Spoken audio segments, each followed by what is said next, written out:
चिंतामग्न राजा शिविर को कले प्रस्थान। निद्रा काले देखी राजा एक अद्भुत स्वप्न उजागर हो राजा बसिले।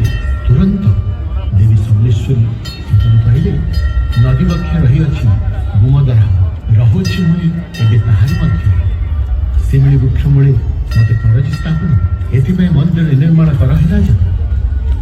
स्वप्नादर्श दे देवी अंतर्धान हेबे।